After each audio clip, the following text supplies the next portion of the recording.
हर खबर पर होगी आपकी पकड़। डाउनलोड कीजिए एबीपी लाइव ऐप। नमस्कार। मंत्रिमंडल में मेरे सहयोगी श्रीमान रमेश पोखरियाल निशंक जी, श्रीमान संजय धोत्रे जी, नेशनल एजुकेशन पॉलिसी, राष्ट्रीय शिक्षा नीति में बहुत महत्वपूर्ण भूमिका निभाने वाले देश के जाने माने वैज्ञानिक डॉक्टर कस्तूरीरंगन जी और उनकी टीम, इस सम्मेलन में भाग ले रहे वाइस चांसलर्स, अन्य सभी शिक्षाविद, सभी महानुभाव, आप सभी का बहुत बहुत अभिनंदन। नेशनल एजुकेशन पॉलिसी, राष्ट्रीय शिक्षा नीति के संदर्भ में आज का ये इवेंट बहुत ही महत्वपूर्ण है। इस कॉन्क्लेव से भारत के एजुकेशन वर्ल्ड को नेशनल एजुकेशन पॉलिसी, राष्ट्रीय शिक्षा नीति के विभिन्न पहलुओं के बारे में विस्तृत जानकारी मिलेगी। जितनी जानकारी और ज्यादा जानकारी ज्यादा स्पष्ट होगी, फिर उतना ही आसान इस राष्ट्रीय शिक्षा नीति का इम्प्लीमेंटेशन भी होगा। साथियों, 3-4 साल के व्यापक विचार विमर्श के बाद लाखों सुझावों पर लंबे मंथन के बाद राष्ट्रीय शिक्षा नीति को स्वीकृत किया गया है। आज देश भर में इसकी व्यापक चर्चा हो रही है। अलग अलग क्षेत्र के लोग, अलग अलग विचारधाराओं के लोग अपने व्यूज दे रहे हैं, राष्ट्रीय शिक्षा नीति को रिव्यू कर रहे हैं। ये एक हेल्दी डिबेट है। ये जितनी ज्यादा होगी उतना ही लाभ देश की शिक्षा व्यवस्था को मिलेगा। ये भी खुशी की बात है कि राष्ट्रीय शिक्षा नीति आने के बाद देश के किसी भी क्षेत्र से, किसी भी वर्ग से ये बात नहीं उठी कि इसमें किसी तरह का बायस है या किसी एक तरफा कोई झुकाव है। ये एक इंडिकेटर भी है कि लोग बरसों से चली आ रही एजुकेशन सिस्टम में जो बदलाव चाहते थे, वो उन्हें देखने को मिले हैं। वैसे कुछ लोगों के मन में ये सवाल आना बहुत स्वाभाविक है कि इतना बड़ा रिफॉर्म कागज पर तो कर दिया, लेकिन इसे जमीन पर कैसे उतारा जाएगा? यानी अब सबकी निगाहें इसके इम्प्लीमेंटेशन की तरफ है। इस चैलेंज को देखते हुए व्यवस्थाओं को बनाने में जहां कहीं कुछ सुधार की आवश्यकता है, वह हमें सबको मिलकर के करना है और करना ही है। आप सभी राष्ट्रीय शिक्षा नीति के इम्प्लीमेंटेशन में और उस काम में सीधे तौर पर जुड़े हैं और इसलिए आप सबकी भूमिका बहुत ज्यादा है, बहुत अहम है। जहां तक पॉलिटिकल विल की बात है, मैं पूरी तरह कमिटेड हूं, मैं पूरी तरह आपके साथ हूं। साथियों, हर देश अपनी शिक्षा व्यवस्था को अपनी नेशनल वैल्यूज के साथ जोड़ते हुए अपने नेशनल गोल्स के अनुसार रिफॉर्म्स करते हुए आगे बढ़ता है। मकसद ये होता है कि देश का एजुकेशन सिस्टम अपनी वर्तमान और आने वाली पीढ़ियों को फ्यूचर रेडी रखे, फ्यूचर रेडी करे। भारत की नेशनल एजुकेशन पॉलिसी, राष्ट्रीय शिक्षा नीति का आधार भी यही सोच है। राष्ट्रीय शिक्षा नीति 21वीं सदी के भारत की, नए भारत की फाउंडेशन तैयार करने वाली है।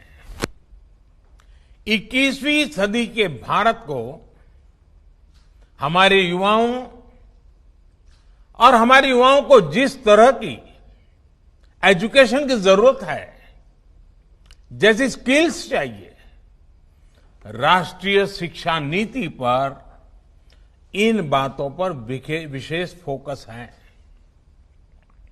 भारत को ताकतवर बनाने के लिए, विकास की नई ऊंचाई पर पहुंचाने के लिए भारत के नागरिकों को और सशक्त करने के लिए उन्हें ज्यादा से ज्यादा अवसरों के उपयुक्त बनाने के लिए इस एजुकेशन पॉलिसी में खास जोर दिया गया है। जब भारत का स्टूडेंट, चाहे वो नर्सरी में हो या फिर कॉलेज में साइंटिफिक तरीके से पढ़ेगा,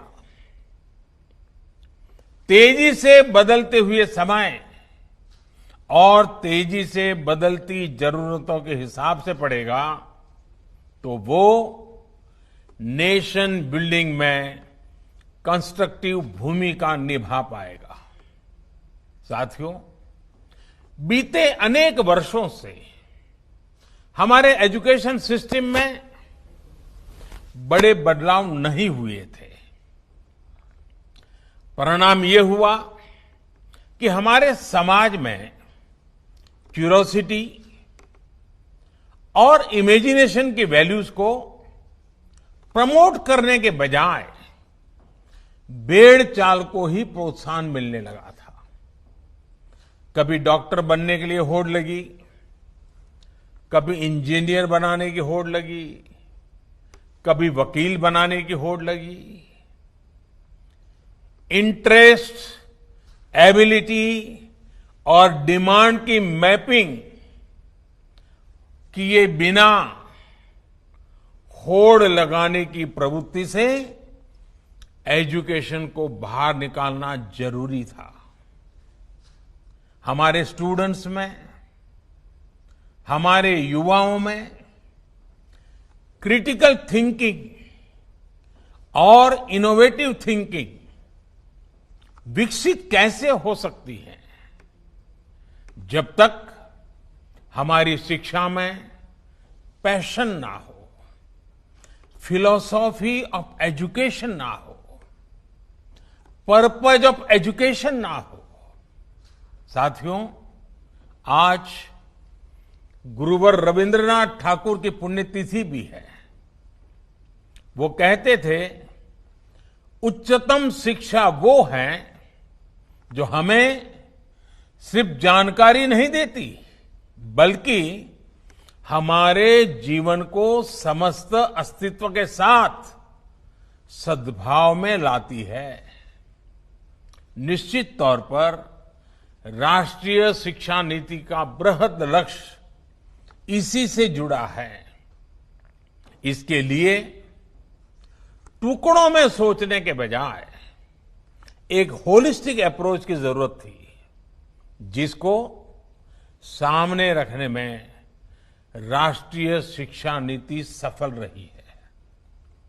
साथियों, आज जब राष्ट्रीय शिक्षा नीति मूर्त रूप ले चुकी है, तो मैं उस समय और सवालों की भी चर्चा आपसे करना चाहता हूं जो हमारे सामने शुरुआती दिनों में आए थे। उस समय जो दो सबसे बड़े सवाल थे वो यही थे कि क्या हमारी शिक्षा व्यवस्था हमारे युवाओं को क्रिएटिव, क्यूरियोसिटी और कमिटमेंट ड्रिवन लाइफ के लिए मोटिवेट करती है। आप लोग इस क्षेत्र में इतने वर्षों से हैं, आपने अपना जीवन शिक्षा के लिए खपा दिया है, समर्पित किया है। आप लोग इसका जवाब बेहतर जानते हैं। साथियों, हमारे सामने दूसरा सवाल था कि क्या हमारी शिक्षा व्यवस्था हमारे युवाओं को एम्पावर करती है, देश में एक एम्पावर्ड सोसाइटी के निर्माण में मदद करती है। आप सब इन सवालों से भी परिचित हैं और जवाबों से भी भली भांति परिचित है। साथियों, आज मुझे संतोष है कि भारत की नेशनल एजुकेशन पॉलिसी, राष्ट्रीय शिक्षा नीति को बनाते समय इन सवालों पर गंभीरता से काम किया गया।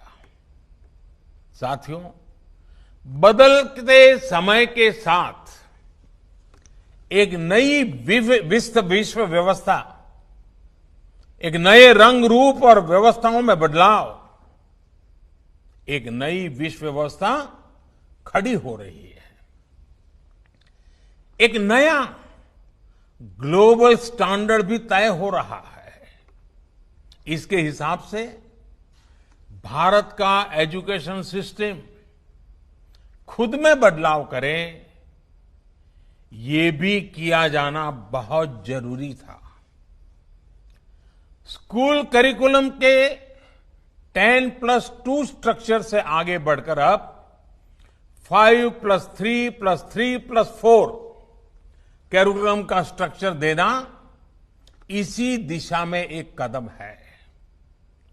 हमें अपने स्टूडेंट्स को ग्लोबल सिटीजन भी बनाना है और इसका भी ध्यान रखना है कि वे ग्लोबल सिटीजन तो बने, लेकिन साथ साथ अपनी जड़ों से भी जुड़े रहें। जड़ से लेकर के जग तक, मनुष्य से मानवता तक, अतीत से आधुनिकता तक सभी बिंदुओं का समावेश करते हुए इस राष्ट्रीय शिक्षा नीति का स्वरूप तय किया गया है। साथियों, इस बात में कोई विवाद नहीं है कि बच्चों के घर की बोली और स्कूल में पढ़ाई की भाषा एक ही होने से बच्चों के सीखने की गति बेहतर होती है। ये एक बहुत बड़ी वजह है जिसकी वजह से जहां तक संभव हो 5th क्लास तक बच्चों को उनकी मातृभाषा में ही पढ़ाने पर सहमति दी गई है। इससे बच्चों को और बच्चों की नींव तो मजबूत होगी ही, उनके आगे की पढ़ाई के लिए भी उनका बेस और मजबूत होगा। साथियों, अभी तक जो हमारी शिक्षा व्यवस्था है उसमें व्हाट टू थिंक, मैं बहुत जिम्मेवारी से बोल रहा हूं, व्हाट टू थिंक पर फोकस रहा है, जबकि इस शिक्षा नीति में हाउ टू थिंक उस पर बल दिया जा रहा है। ये मैं इसलिए कह रहा हूं कि आज जिस दौर में हम, और ये दौर ऐसा है जहां इंफॉर्मेशन और कंटेंट की कोई कमी नहीं है, एक प्रकार से बाढ़ आई हुई है। हर प्रकार की जानकारी आपके मोबाइल फोन पर अवेलेबल है। जरूरी ये है कि कौन सी जानकारी हासिल करनी है, क्या पढ़ना है। इस बात को ध्यान में रखकर ही राष्ट्रीय शिक्षा नीति में प्रयास किया गया है कि जो पढ़ाई के लिए लंबा चौड़ा सिलेबस होता है, ढेर सारी किताबें होती हैं, उसकी अनिवार्यता को कम किया जाए। अब कोशिश ये है कि बच्चों को सीखने के लिए inquiry based, discovery based, discussion based और एनालिसिस बेस्ड तरीकों पर जोर दिया जाए। इससे बच्चों में सीखने की ललक बढ़ेगी और उनके क्लास में उनका पार्टिसिपेशन भी बढ़ेगा। साथियों, हर विद्यार्थी को, स्टूडेंट को यह अवसर मिलना ही चाहिए कि वो अपने पैशन को फॉलो करे। वो अपनी सुविधा और जरूरत के हिसाब से किसी डिग्री या कोई कोर्स को फॉलो कर सके और अगर उसका मन करे तो वो छोड़ भी सके। अक्सर ऐसा होता है कि कोई कोर्स करने के बाद स्टूडेंट जब जॉब के लिए जाता है तो उसे पता चलता है कि जो उसने पढ़ा है वो जॉब की रिक्वायरमेंट को पूरा नहीं करता। कई स्टूडेंट को अलग अलग वजहों के से बीच में ही कोर्स छोड़कर जॉब करनी पड़ती है।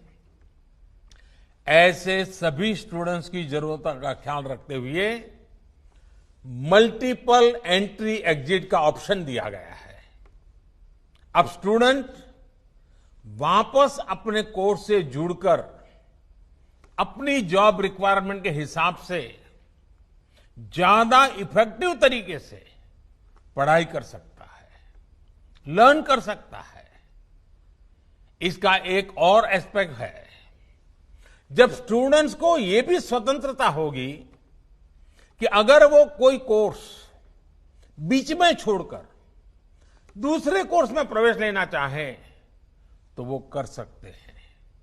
इसके लिए वो पहले कोर्स से एक निश्चित समय तक ब्रेक ले सकते हैं और दूसरा कोर्स ज्वाइन कर सकते हैं। हायर एजुकेशन को स्ट्रीम से मुक्त करने, मल्टीपल एंट्री और एग्जिट क्रेडिट बैंक के पीछे यही एक बहुत लंबे दूर की सोच के साथ हम आगे आए हैं। हम उस एरा की तरफ बढ़ रहे हैं जहां कोई व्यक्ति जीवन भर किसी एक प्रोफेशन में ही नहीं टिका रहेगा। बदलाव निश्चित है, मान के चलिए, और इसके लिए उसे निरंतर खुद को रीस्किल और अपस्किल करते रहना ही होगा। नेशनल एजुकेशन पॉलिसी, राष्ट्रीय शिक्षा नीति में इसका भी बारीकी से ध्यान रखा गया है। साथियों, किसी भी देश के विकास में एक बड़ी भूमिका रहती है समाज के हर तबके की गरिमा, उसकी डिग्निटी। समाज का कोई व्यक्ति कोई भी काम करता हो, कोई निम्न नहीं होता है। हमें ये सोचना चाहिए कि भारत जैसे सांस्कृतिक से समृद्ध रहे देश में ये बुराई कहां से आई ऊंच नीच का भाव, मेहनत मजदूरी करने वालों के प्रति हीन भाव, इस प्रकार की विकृति हमारे अंदर कैसे घर कर गई। इसकी एक बड़ी वजह रही है कि हमारी एजुकेशन का समाज के इस तबके के साथ एक डिस्कनेक्ट रहा। जब गांवों में जाएंगे, किसान को, श्रमिकों को, मजदूरों को काम करते देखेंगे, तभी तो उनके बारे में जान पाएंगे, उन्हें समझ पाएंगे वो कितना बड़ा योगदान कर रहे हैं। समाज की आवश्यकताओं की पूर्ति के लिए वो कैसे अपना जीवन खपा रहे हैं। उनके श्रम का सम्मान करना हमारी पीढ़ी को, वर्तमान को, भावी पीढ़ी को सीखना ही होगा। इसलिए राष्ट्रीय शिक्षा नीति में स्टूडेंट एजुकेशन और डिग्निटी ऑफ लेबर, उस पर भी बहुत ध्यान दिया गया है। साथियों, 21वीं सदी के भारत से पूरी दुनिया को बहुत अपेक्षाएं हैं। भारत का सामर्थ्य है कि वो टैलेंट और टेक्नोलॉजी का समाधान पूरी दुनिया को दे सकता है। हमारी इस जिम्मेदारी को भी हमारी एजुकेशन पॉलिसी एड्रेस करती है। राष्ट्रीय शिक्षा नीति में जो भी समाधान सुझाए गए हैं, उससे फ्यूचरिस्टिक टेक्नोलॉजी के प्रति एक माइंडसेट विकसित करने की भावना भी है। अब टेक्नोलॉजी ने हमें बहुत तेजी से, बहुत अच्छी तरह से, बहुत कम खर्च में समाज के आखिरी छोर पर खड़े स्टूडेंट तक पहुंचने का माध्यम दिया है। हमें इसका ज्यादा से ज्यादा उपयोग करना है।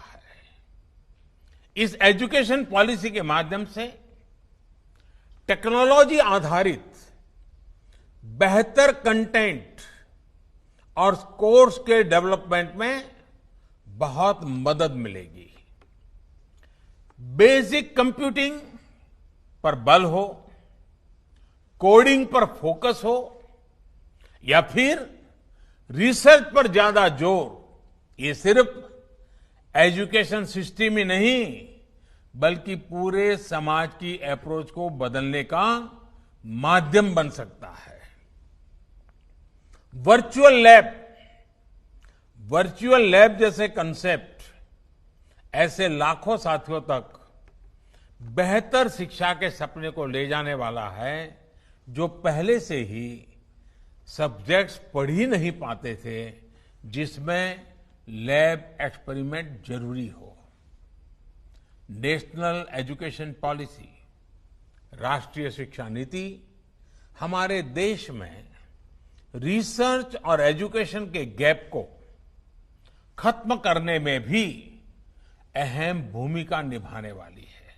साथियों, जब इंस्टीट्यूशंस और इंफ्रास्ट्रक्चर में ये रिफॉर्म्स रिफ्लेक्ट होंगे, तभी राष्ट्रीय शिक्षा नीति को अधिक प्रभावी और त्वरित गति से इंप्लीमेंट किया जा सकेगा। आज समय की मांग है कि इनोवेशन और एडॉप्शन की जो वैल्यूज हम समाज में निर्मित करना चाहते हैं, वो खुद हमारे देश के इंस्टीट्यूशन से शुरू होनी चाहिए, और जिसका नेतृत्व आप सबके पास है। जब हम एजुकेशन और विशेष हायर एजुकेशन को एम्पावर्ड सोसाइटी के निर्माता के रूप में खड़ा करना चाहते हैं, तो इसके लिए हायर एजुकेशन इंस्टीट्यूशंस को भी एम्पावर करना जरूरी है। और मैं जानता हूं, जैसे ही इंस्टीट्यूशंस को एम्पावर करने की बात आती है, तो उसके साथ ही एक और शब्द चला आता है, और वो शब्द आप भली बात ही जानते हैं। वो शब्द क्या है? Autonomy, autonomy. आप भी जानते हैं कि ऑटोनॉमी को लेकर हमारे यहां दो तरह के मत पूरे देश में प्रवर्तमान है। एक कहता है कि सब कुछ सरकारी नियंत्रण से पूरी सख्ती से चलना चाहिए, तो दूसरा कहता है कि सभी संस्थानों को बाय डिफॉल्ट ऑटोनॉमी मिलनी चाहिए। पहली अप्रोच में नॉन गवर्नमेंट संस्थानों के प्रति मिसट्रस्ट दिखता है, तो दूसरी अप्रोच में ऑटोनॉमी को एंटाइटलमेंट के रूप में भी ट्रीट किया जाता है। गुड क्वालिटी एजुकेशन का रास्ता इन दोनों के बीच में से ही निकलता है, दोनों मतों के मध्य से ही निकलता है। जो संस्थान क्वालिटी एजुकेशन के लिए ज्यादा काम करे, उसको ज्यादा फ्रीडम से रिवॉर्ड किया जाना चाहिए। इससे क्वालिटी को एनकरेजमेंट मिलेगा और सबको ग्रो करने के लिए इंसेंटिव भी मिलेगा। नेशनल एजुकेशन पॉलिसी, राष्ट्रीय शिक्षा नीति आने से पहले हाल के वर्षों में आपने भी देखा है कि कैसे हमारी सरकार ने अनेकों इंस्टीट्यूशंस को ऑटोनॉमी देने की पहल की है। मुझे उम्मीद है राष्ट्रीय शिक्षा नीति का जैसे जैसे विस्तार होगा, शिक्षा संस्थानों को ऑटोनॉमी की प्रक्रिया भी और तेज होगी।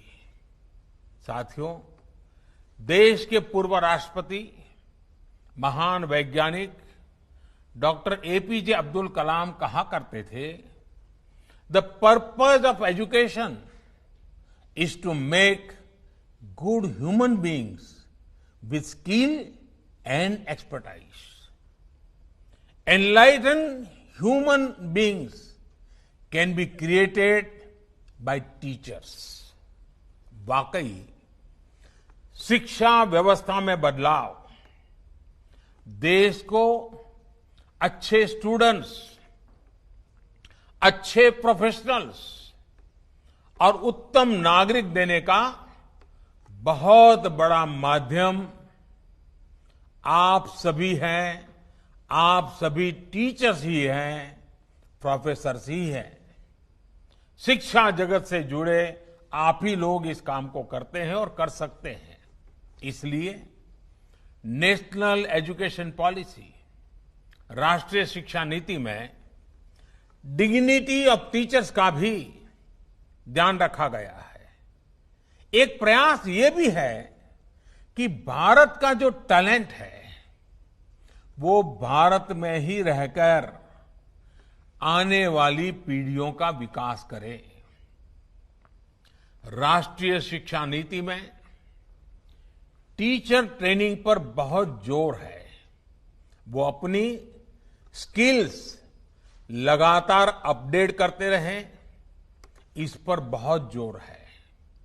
आई believe when a teacher learns, a nation leads. साथियों, नेशनल एजुकेशन पॉलिसी, राष्ट्रीय शिक्षा नीति को अमल में लाने के लिए हम सभी को एक साथ संकल्पबद्ध होकर काम करना है। यहां से universities, colleges, school education boards, अलग अलग स्टेट्स, अलग अलग स्टेक होल्डर्स के साथ संवाद और समन्वय का नया दौर शुरू होने वाला है। आप सभी साथी, क्योंकि हायर एजुकेशन के सबसे शीर्ष संस्थानों के शीर्ष में है, तो आपकी जिम्मेदारी ज्यादा है। मेरा आग्रह है कि राष्ट्रीय शिक्षा नीति पर लगातार वेबिनार करते रहिए, डिस्कशंस करते रहिए, नीति के लिए रणनीति बनाइए, रणनीति को लागू करने के लिए रोड मैप बनाइए, रोड मैप के साथ टाइमलाइन जोड़िए, उसको इंप्लीमेंट करने के लिए रिसोर्सेज, ह्यूमन रिसोर्सेज, इस सबको जोड़ने की योजना बनाइए। और ये सारा चीज ये नई नीति के प्रकाश में आप ही को करना है। राष्ट्रीय शिक्षा नीति सिर्फ एक सर्कुलर नहीं है। राष्ट्रीय शिक्षा नीति सिर्फ सर्कुलर जारी करके, नोटिफाई करके इंप्लीमेंट नहीं हो सकती है। इसके लिए मन बनाना होगा। आप सभी को दृढ़ इच्छा शक्ति दिखानी होगी। भारत के वर्तमान और भविष्य को बनाने के लिए, आपके लिए, हम सबके लिए ये एक महायज्ञ है। 21वीं सदी में मिला हुआ एक बहुत बड़ा हमें अवसर है। हमारे इन प्रयासों से पूरी शताब्दी को एक दिशा मिलने वाली है। और इसमें इस गौरवपूर्ण अध्याय में जुड़ने के लिए मैं आपको निमंत्रित देता हूं। इसमें आपका योगदान बहुत आवश्यक है। इस कॉन्क्लेव को देख रहे, सुन रहे प्रत्येक का योगदान आवश्यक है। मुझे विश्वास है इस कॉन्क्लेव में राष्ट्रीय शिक्षा नीति के इफेक्टिव इंप्लीमेंटेशन को लेकर बेहतर सुझाव, बेहतर समाधान निकल करके आएंगे। और मैं विशेष रूप से आज जब मुझे अवसर मिला है तो सार्वजनिक रूप से डॉक्टर कस्तूरी रंगन जी का, उनकी पूरी टीम का बहुत बहुत अभिनंदन करता हूं, बहुत बहुत धन्यवाद करता हूं। यह काम छोटा नहीं था, बहुत बड़ा काम था। बहुत लोगों के सुझाव थे, बहुत अपेक्षाएं थी। और फुल स्टॉप कॉमा भी उधर उधर हो जाता तो पता नहीं क्या हो जाता। और इसलिए कस्तूरी रंगन जी और उनकी टीम ने कितनी बारीकी से एक तपस्या की तरह इस काम को किया होगा, तब जाकर के संपूर्णतः विवादों से मुक्त, विश्वास से भरी हुई, सपनों को संवारने वाली, संकल्प को ताकत देने वाली और सिद्धि में अटूट श्रद्धा के साथ ये नई शिक्षा नीति हमारे सामने आई है। मुझे विश्वास है कि देश के भावी पीढ़ी के उज्जवल भविष्य के लिए, वर्तमान पीढ़ी के सामर्थ्य को बढ़ाने के लिए ये नई शिक्षा नीति बहुत काम आएगी। मैं फिर एक बार शिक्षा जगत के आप सभी महानुभावों को प्रणाम करते हुए बहुत बहुत शुभकामनाएं देता हूं, बहुत बहुत आभार व्यक्त करता हूं। एबीपी न्यूज आपको रखे आगे।